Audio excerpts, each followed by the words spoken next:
Maya Patel had always believed in the power of words.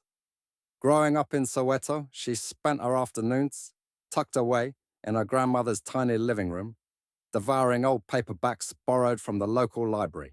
By the time she was in her early 20s, she had filled notebook after notebook with stories of hope and resilience, tales inspired by her own experiences as a young black woman striving for recognition in a world that too often ignored voices like hers.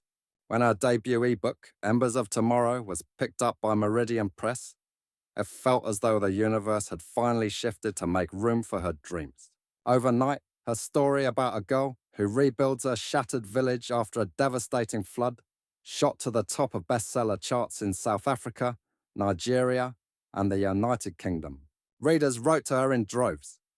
Teachers who used her text to inspire students, activists who recognized in her heroine a symbol of perseverance, and lonely souls who found solace in her words. Yet Maya remained grounded. Each message she received reminded her why she wrote in the first place. One humid summer morning in early June, as she sat at her kitchen table nursing a cup of rooibos tea, Maya noticed a small envelope resting against her front door. It was heavier than a typical letter, sealed with a wax stamp bearing the intertwined initials GCS. Her heart raced as she broke the seal and unfolded an invitation printed on thick ivory cardstock. Global Creators Summit 2025. You are cordially invited to join the VIP Lounge.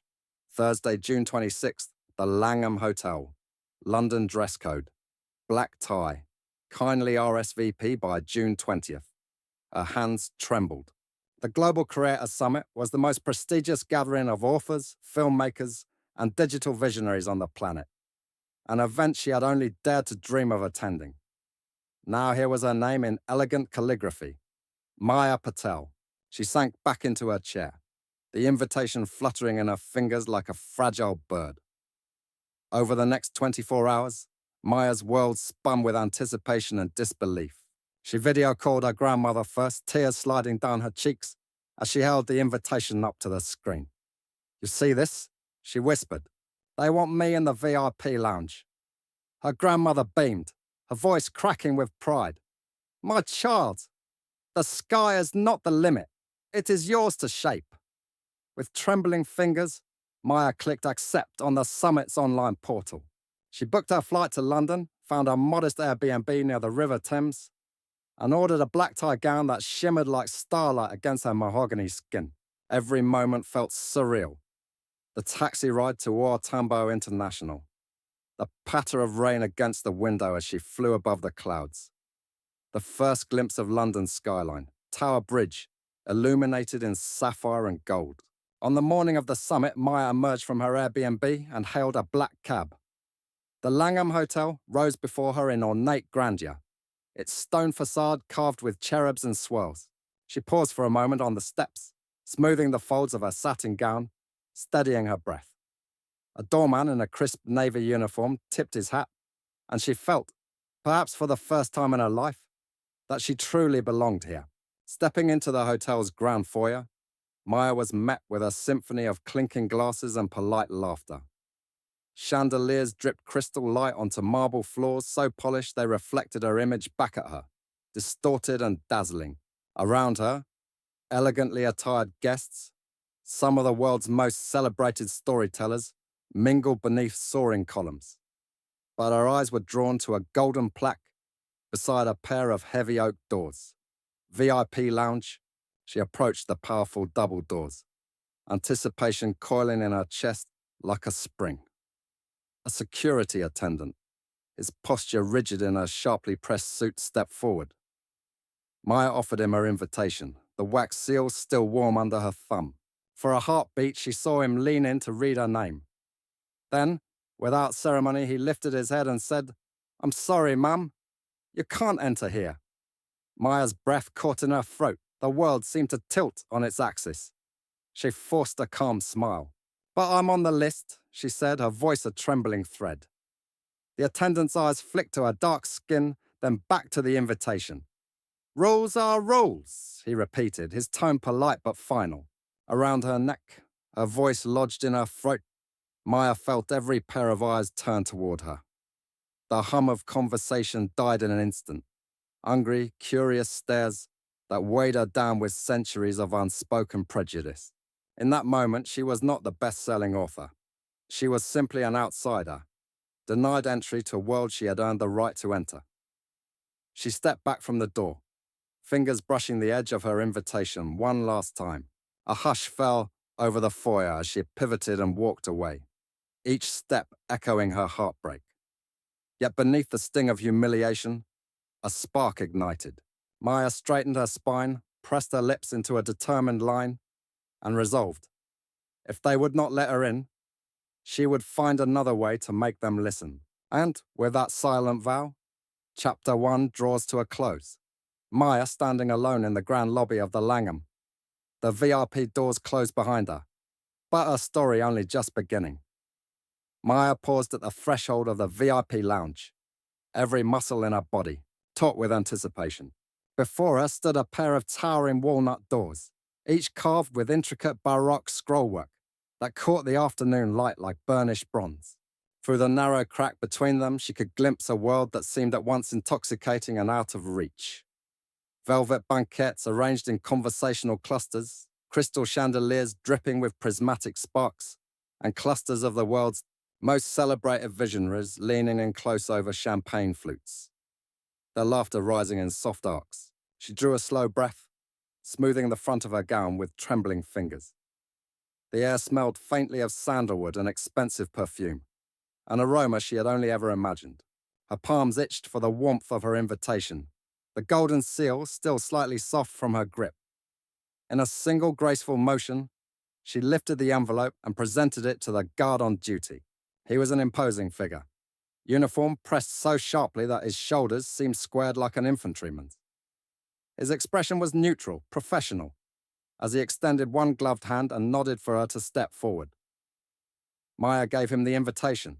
He took it between thumb and forefinger, eyes moving over the elegant script. Maya Patel. For an instant, she thought he would smile, that she would step inside and have a moment of triumph. Instead, he furrowed his brow. Maya's heart lurched.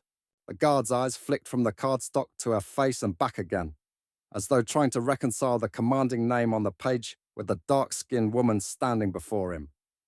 Then, with unmistakable finality, he shook his head. "I'm sorry, ma'am. You can't enter here." The words landed like a physical blow. Around her, the muffled clink of glasses quieted. Maya's breath caught in her throat, her chest tightening as though a fist had wrapped itself around her ribs. She pressed her lips together, searching for a reply that would carry both dignity and fire. But nothing emerged. "Excuse me," she managed, her voice a fragile tremor against the hushed foyer. The guard's face remained impassive. "Rules are rules," he said, turning the invitation over in his hand with a brisk flick, as though too precious to soil, by handing it back directly. He held it out to her, fingertips brushed light against hers. "I can't make an exception." Maya's fingers closed around the cardstock, feeling its weight like an anchor, as he stepped aside to admit a sharply dressed author with pale hair and the world's coolest sunglasses. That author nodded politely to the guard, his earpiece flicking back into place, and swept past Maya into the splendor beyond. Maya watched him go, his silhouette merging with the swirl of gowns and tailored suits just out of reach. A ripple of whispers flowed through the waiting guests. She felt their eyes, an ocean of curious, uncomfortable stares, pressing in from all sides. Every heartbeat thundered in her ears. Every pulse in her throat seemed to shout her exclusion. For a moment she was blind to everything but the sting of that refusal and the surreal spectacle of her own devastation on display. Then, from somewhere deep inside, she felt a flicker of heat, anger raw and unyielding. Memories surged. Her grandmother's tired hands smoothing her hair as she told young Maya, "Never let anyone decide your worth." The countless nights she'd poured her soul into words, shaping stories to lift others out of darkness. And now, here at the pinnacle of her fledgling career, she was reduced to an outsider once more. Maya exhaled sharply, forcing her shoulders back. She lifted her chin, eyes sweeping the gilded doors as if seeing them for the first time. The lounge beyond seemed smaller now, and suddenly hollow. The whispered judgments of the onlookers dissipated as she met each curious gaze with unflinching calm. She would not give them the sight of her tears.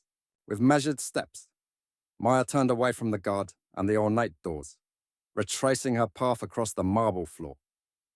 The hushed grand foyer swallowed her departure, its opulence now feeling like a stage set for someone else's story.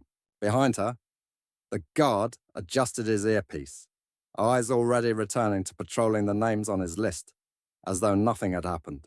As Maya crossed the threshold into the hotel's wide corridor, the weight of her invitation pressing comfortingly against her palm, she realized that the real barrier had never been these doors. It was the world's unwillingness to look beyond its own prejudices. In that instant, her sorrow crystallized into resolve. If they would not welcome her here, she would find a way to let her voice echo louder than any velvet drapery or crystal chandelier. And with that silent vow, Maya strode forward, determination set in every step, already plotting how to transform this first cruel brush with exclusion into the catalyst for her next impossible triumph. Maya emerged from the Langham's marble-clad foyer into a narrow side street, the echoes of her refusal still ringing in her ears. The late afternoon light slanted through the rain-washed pavement, pooling in puddles that reflected the long shadows of Hyde Park's ancient oaks. She walked without direction, a gowned satin skirt brushing against damp cobblestones, until a small cafe window caught her eye. A quiet refuge from the day's eye drama. Pushing open the door, Maya was greeted by the soft hiss of an espresso machine and the warm, nutty aroma of freshly ground beans. The walls were lined with mismatched wooden chairs and faded travel posters. A single barista in a well-worn apron nodded at her approach. She chose a corner table by the rain-speckled window, sat down and almost without realizing, let the blackness of what had happened settle around her like a cloak. Her first cup of coffee was bitter, but it numbed the sharp edge of humiliation just enough for her to think. Outside, umbrellas bobbed past. Inside, a lone violinist's melody drifted from hidden speakers. Maya's gaze fell on her invitation, still crisp and unblemished in her clutch. She traced the gilded letters of VIP Lounge with a fingertip, and a wave of anger rolled through her chest. A fierce, hot flame that refused to be extinguished by a curt, "Rules are rules." She pulled a leather-bound notebook from her handbag and flipped it open to the first blank page. Pen in hand, she allowed herself to feel the full weight of the moment, the sting of exclusion, the sting of every century of narrow-mindedness that had prefaced this single guard's refusal. She wrote one word: enough. Beneath it, she sketched the sharp angles of the vestibule where she'd been turned away. Then she wrote the words she'd never allow herself to utter in front of that guard. They will listen. As her pen danced across the page, Maya remembered the messages that had flooded her inbox since Embers of Tomorrow first appeared online. The teacher in Lagos who'd used her story to rally students around flood relief. The teenage reader in Manchester who told her it was the only thing that kept her going through chemotherapy. She thought of the world-spanning community she'd quietly built, one reader at a time. If the summit's VIPs wouldn't open their doors to her, there was nothing stopping her from opening her own. By 5:30 p.m., Maya had ordered a second coffee and drafted an impromptu email to Meridian Press. Subject: urgent. Free chapter, release body. Dear Emma and team, I've just experienced something that reminds me why we wrote Embers of Tomorrow in the first place. I'd like to release the first chapter as a free download today, on all platforms. Could you expedite the upload? I'll handle the announcement on my channels immediately. Yours, Maya. She hit send, before second thoughts could set in. Then, with trembling fingers, she pulled out her phone and began composing a post for her social accounts. A candid photo of her soaked invitation, a link to the free chapter, and a few honest lines about why every voice deserves to be heard. She tapped post and watched as notifications popped up. Initially, a trickle of likes from close friends, then messages from readers across 3 continents. Downloaded in 2 seconds. Thank you for sharing this. Never been prouder to call myself a fan. Your words just made my commute bearable. As the cafe's lights dimmed for closing time, Maya packed her notebook away. She felt the first stirrings of something new. A thrill that came not from polished marble or curated guest lists, but from raw, unmediated connection. The pain of rejection had been real, but it had ignited a spark she'd almost forgotten. The conviction that a words that could break through any barrier. Stepping back into the London dusk, Maya pulled her coat tight and set her jaw. The VIP lounge might still stand closed behind its gilded doors, but she carried something far stronger. A story that was already flying around the world on its own wings. Chapter 3 closes with Maya striding down the rain-slick pavement, the soft glow of her phone screen lighting her way, and the knowledge that sometimes the best invitations are the ones you write yourself. Maya settled into the corner of the little riverside cafe just after 6 o'clock. The soft murmur of late-day patrons and the gentle hiss of the espresso machine forming a comforting backdrop. Outside, the sky had turned a pewter grey, and raindrops raced each other down the window pane. In her lap lay her laptop, its screen glowing with a draft of her e-book's first chapter. With a slow, steadying breath, she cracked her knuckles and tapped into her Meridian Press author dashboard. Her fingers flew as she formatted the chapter for multiple platforms, converting the file into a sleek, reflowable EPUB for iBooks, generating a neatly tagged Mobi for Kindle, compressing and embedding metadata for Kobo, and uploading to a handful of independent e-stores that catered to niche readers. Every progress bar that inched forward felt like a tiny victory. At one point, the cafe's barista, catching her intense focus, set down a fresh cappuccino at her elbow. Maya flashed him a grateful smile, her heart pounding in her ears. Then came the moment of truth. She hovered over the publish button for what felt like an eternity, recalling the guard's clipped refusal and the surge of resolve that had driven her here. With a single decisive click, she released Embers of Tomorrow, Chapter 1 into the world, free for anyone, anywhere, to download. The dashboard confirmed the upload with a simple success message, and Maya felt something inside her unlock, as though a floodgate had burst open. She didn't stop there. Maya drafted a brief but heartfelt email to her mailing list, hundreds of readers who had supported her since day one. I believe in the power of stories to bridge divides, she wrote. Tonight, I'm sharing the first chapter of Embers of Tomorrow for free, in honor of everyone who's ever felt unwelcome. Please download, read, and pass it on. She hit send, then opened Instagram to film a quick story, her face lit by laptop glow, raindrops pattering behind her. If you need a reminder that your voice matters, she said, check the link in my bio. Let's prove that barriers can't silence us. Within minutes, her phone buzzed with notifications. At first, a trickle. Familiar usernames of friends and fellow writers. Then a trickle became a torrent. Messages from Sao Paulo and Seoul, Lagos and Lisbon, each reader sharing a few words of thanks. She watched live download counters soar. 0 to 1,000 tons in 10 minutes, 3,500 by 20. Her Instagram views climbed past 7,000.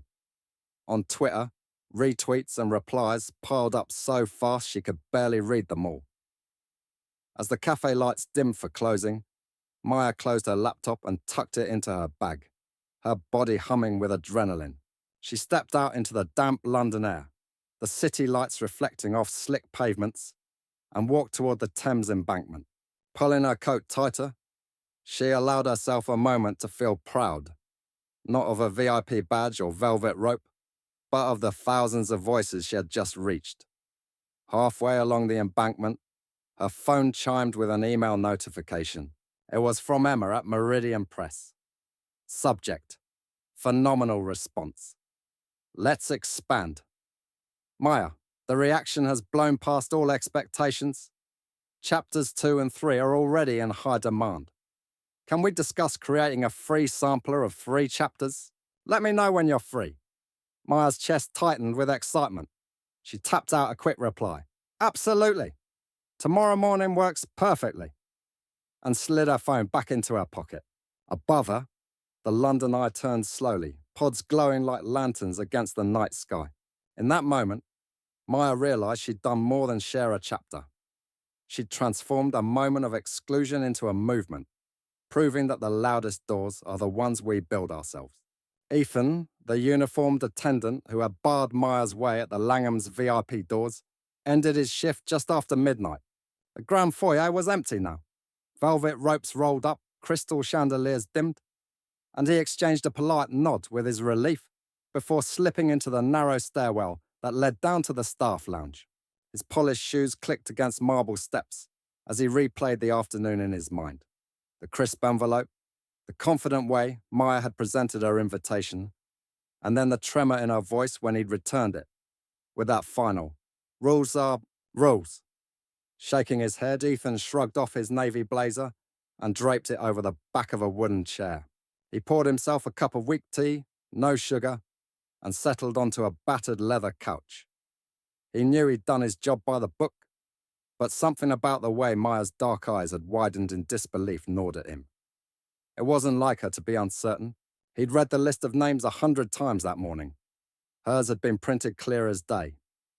Yet when he looked up from the list to see her standing there, he'd hesitated, but only for a heartbeat. He scrolled through his phone, seeking distraction, and landed on a headline in his news feed. Best-selling author releases, free chapter worldwide, after London rejection. A thumbnail showed Maya's determined face, rain-slick pavement behind her, clutching her invitation like a badge of defiance. Curious, Ethan tapped it open. Within the first few paragraphs, he recognized the story. He'd been the central figure in it. He scrolled down, then tapped the link to download the free chapter for himself. The file downloaded in seconds. He opened it, and as he read Maya's prose, her vivid descriptions of a flood-ravaged village, her heroine's fierce determination, Ethan felt an unfamiliar lump in his throat. Her words moved with a quiet power, each sentence carrying the weight of hope he hadn't even realized he craved. He read late into the night, finishing the chapter with shaking fingers.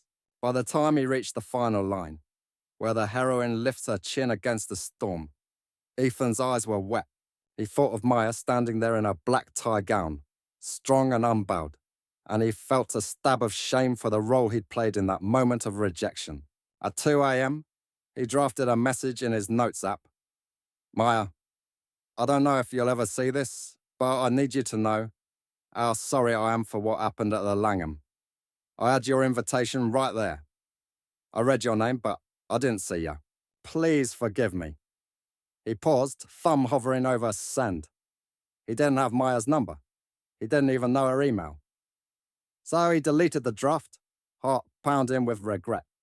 Instead, Ethan did the only thing he could think of. He opened his work email, drafted a note to Claire, the Langham's event coordinator. Subject: request to invite Maya Patel to VIP lounge.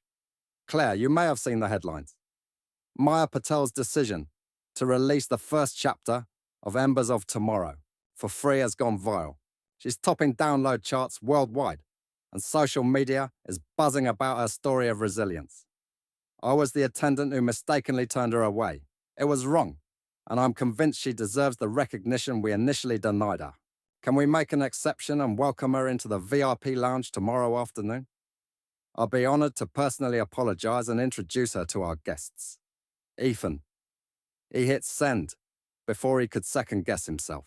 Almost immediately, Claire replied, Subject: request to invite Maya Patel to VIP lounge. Ethan, thank you for bringing this to my attention. I agree, we must make this right. Let's prepare a proper welcome for Ms. Patel at 3 p.m.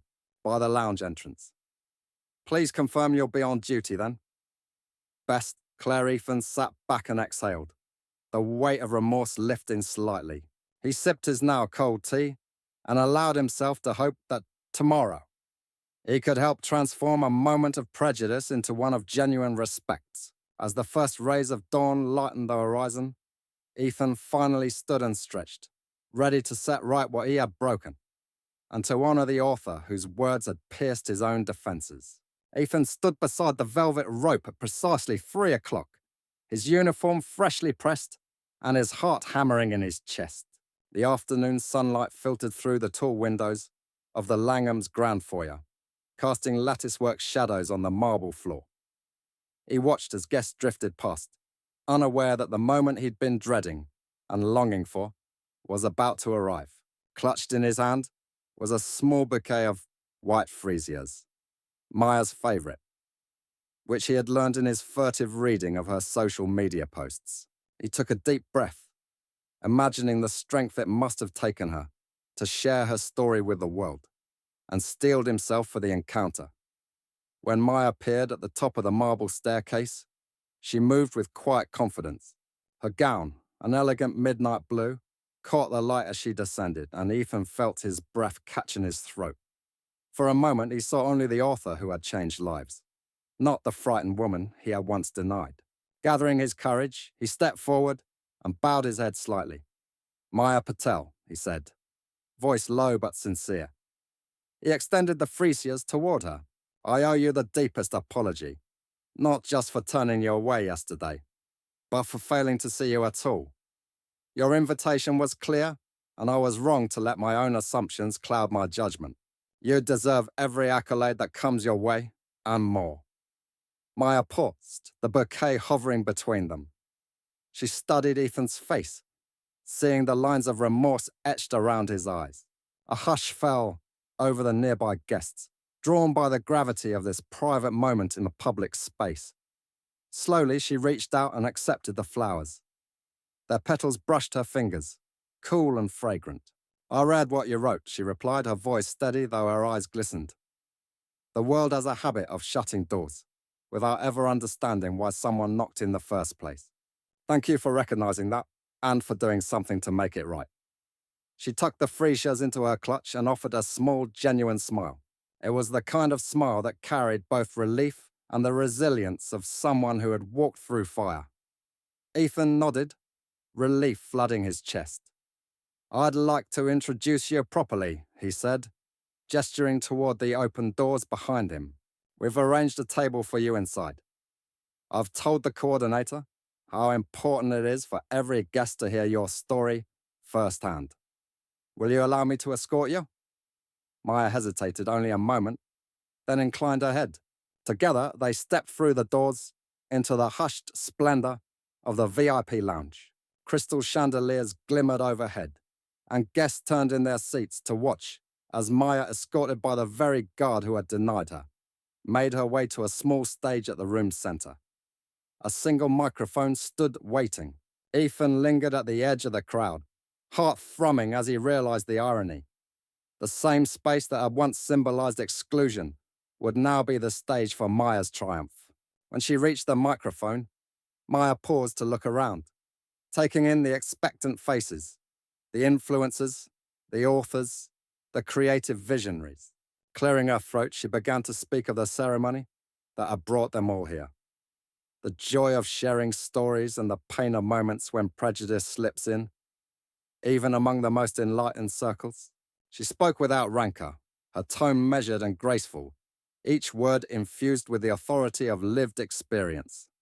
Ethan watched as heads nodded, some faces stained with regret, others alight with newfound understanding. When Maya finally offered her forgiveness, acknowledging that empathy and change were more powerful than anger, the room erupted in heartfelt applause.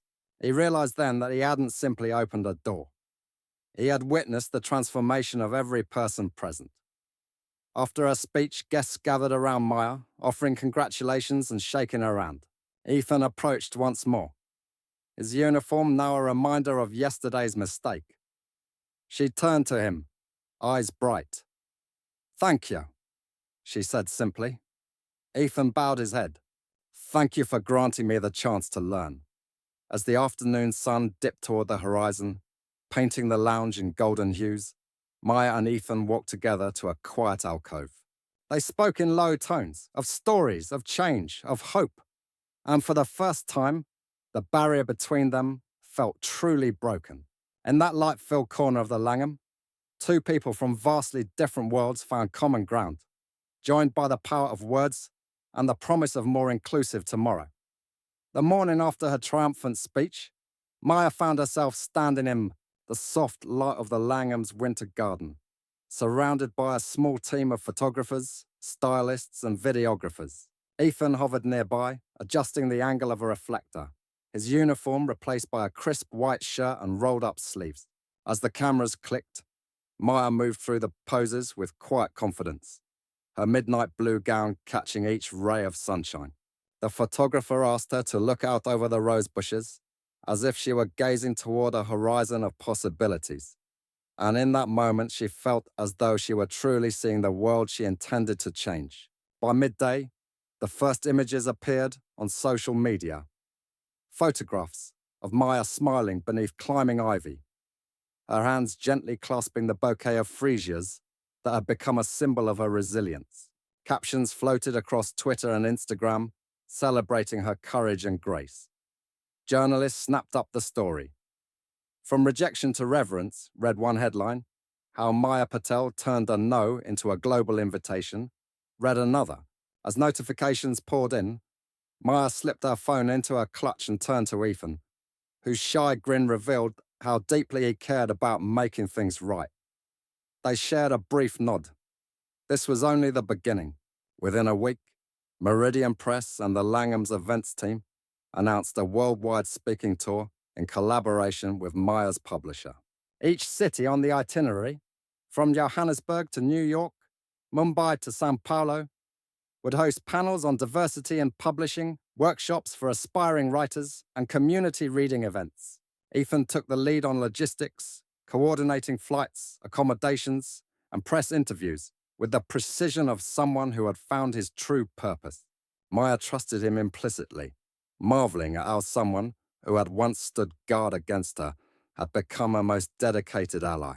In London, the first event drew hundreds of attendees to a historic library, where Maya shared her journey from the crowded cafe to sold-out auditoriums. In Lagos, she and Ethan visited a community centre built to teach English literacy through creative writing.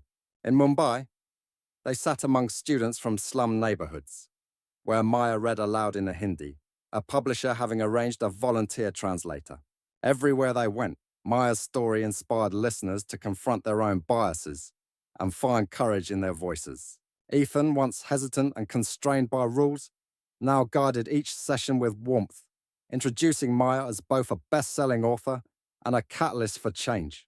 As the tour pressed on, the duo noticed something extraordinary. At every stop, local authors and readers approached them with tales of prejudice overcome, of personal no's turned into yeses, through the power of storytelling. Maya collected these anecdotes in a journal she carried with her, each new entry a testament to lives touched. Images of community murals depicting a woman holding a pen like a sword began to surface online, creating a digital tapestry of solidarity. Even months later, Maya would open that journal and feel the pulse of unity that had grown from a single act of exclusion at the Langham. Their final event took place on a crisp autumn evening back in London, at a grand virtual conference broadcast to millions. Maya stood on a minimalist stage, flanked by large screens streaming live feeds from every continent. Ethan watched from backstage as Maya spoke directly to viewers, urging them to amplify marginalized voices in their own communities. She drew in cheers, digital applause, and thousands of chat messages pledging support for local literacy programs. The conference closed with a moment of silence, a tribute to all those whose doors remained closed, followed by a standing ovation that echoed around the world. Later that night, Maya and Ethan walked along the Thames under a canopy of stars and street lamps. The river flowed steadily beside them, reflecting the glowing cityscape. Maya rested her hand on Ethan's arm and whispered her gratitude for his apology, his friendship, and the unexpected partnership that had blossomed. Ethan, in turn, thanked her for teaching him that every invitation is an opportunity to see beyond appearances. In the hush of the night, they both understood that the true VIP lounge was not behind gilded doors, but in the open hearts and minds they had opened together.